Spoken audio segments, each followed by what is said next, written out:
my memory, I will always see the town that I have loved so well, where our schools played ball by the gas yard wall, and we laughed through the smoke and the smell. Each of us knows of somebody leaving Bunclody to start a new life somewhere else, or maybe to have fun. This can be a dramatic experience. To find out more about this, we interviewed Michael to tell us about his experience of being in Australia and what it was like there. What was your main reason for emigrating, Michael? To find some work, considering I was on 2 days a week here, so I decided it might be an opportunity to go for a year or two and make some money. And how did you feel about emigrating?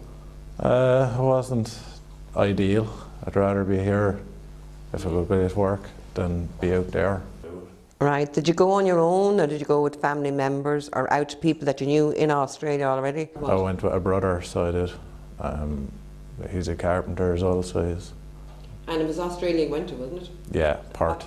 Perth, yeah. How did you like Perth? Was it nice, or...? Yeah, it's nice, alright. It's small enough to see, it's about the size of Waterford, I'd say. But yeah, it's nice out there. And what kind, did you find it hard to get work there, or did you find the Irish helped you? Yeah, we probably should have looked into it a bit more before actually going about work, but a friend of the brother's, he organised work for us, but then it was coming to the end of the tax year, so we had to wait for about 6 weeks before we could start. Yeah, but in between times then, did you find Australians, does the Australians like the Irish, do you think? Or? We didn't meet that many Australians out there. The people we worked with were more, there was South African, and then there was a lot of Kiwis, but some of the Australians we met were nice, but then there was others that seemed a bit arrogant and they weren't too pushed on Irish being out there. And did you find the cost of living in comparison to Ireland more expensive, like to everyday? It's very expensive. Like, you hear about brilliant wages out there or whatever, but once you take living expenses and all out of it, it's not what they say, like. Right. And did you travel around then much?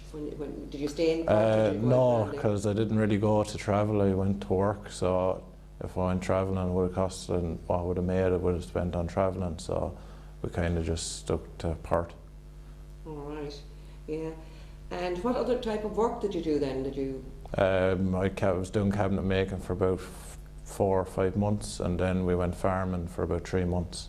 And you specialise in cabinet making? Yeah. And did you find the work over there, ethic over there, as good as Ireland? No, they're not. The work wasn't the same. It wasn't as high a standard, and they're efficient. They're not very efficient, I found as well. And to do things a lot different over there. It's a lot cheaper, quality. So. Yeah. And the farming over there, is that out in the bush, or are you? It was about an hour and a half outside Perth, so it was. I was in a hay plant, so they process hay, so they do, and then send it to Korea and China and all for horses, and something we could do. So if it's a job we got, kinda, there wasn't much else going. You're talking about big farms then, are you? It is, yeah. It's probably about 30,000 acres or something like that. Good Lord. And was somebody out there on the farm that you? No. At all stages, or? We were in a factory kinda, which was in the yard, and we were just in that. We weren't actually out on the farming or anything. We're just driving forklifts and whatnot. How did you find the Australian attitude towards the Irish? Are they? Yeah, most of them were okay, and there was a few like that were kinda a bit racist. All right. And is there a big Irish community out there? Do you tend to? Yeah, the Irish in general are very helpful, and there's a good community spirit out there. Everyone tries to help you if you're stuck for anything, like that, for somewhere to stay or anything, you'd find somewhere, kind of. Probably hugely important when you're away from home as well. Yeah. Would you consider emigrating again, or would you recommend it now to others? I don't think I'd consider it again. If I could get work here, I'd rather stay at home. Yeah, there's no harm in people going out and giving it a try, but I'd look into it a lot before actually going, and make sure to kind of have work set up or whatever before they actually get out there, because of the cost of living and all. You'll go through money. Like to be well organised before you go there and have set up, kind of organised. Yeah, you'd have to be well organised. So obviously, only for the Irish you had out there would have been a different ball game. It wouldn't have been as easy, maybe. Yeah, like you nearly want to know someone to get your work kind of out there rather than anything else, because to say like, oh, you could walk into a job and all, but that's not necessarily true. So Australia is not always the land of milk and honey for everybody, but leaving home has a two-sided edge. Many people are leaving Bunclody today, but we've also many people coming to our country from different parts of the world. And to get an insight onto this, we interviewed Helen Liu to get her experience of why she came to Bunclody and how she finds Bunclody. When did you come to Ireland, Helen? I came from Ireland in 1986. Right. And why did you decide to come to Ireland? I was married with Irish citizen man. Right. So, and he told me was Ireland education system really good for the children. That's nice, so yeah. Better education system over here. Yeah. Right.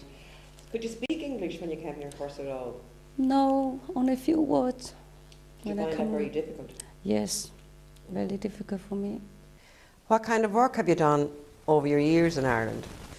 I was working different job, like Mark Spencer, Tesco, Chinese restaurant.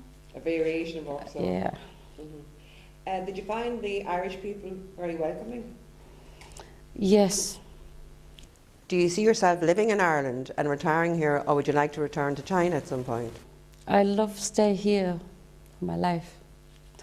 That's good. Thank you very much. So there you go, Thank you. Both sides of the experience of leaving home. It can be both a rewarding and a tough experience. But we should bear in mind when we welcome people to our country that we afford them the same respect as we would like our children to receive when they go abroad. Thank you. In so many, many ways, in the town I love so well,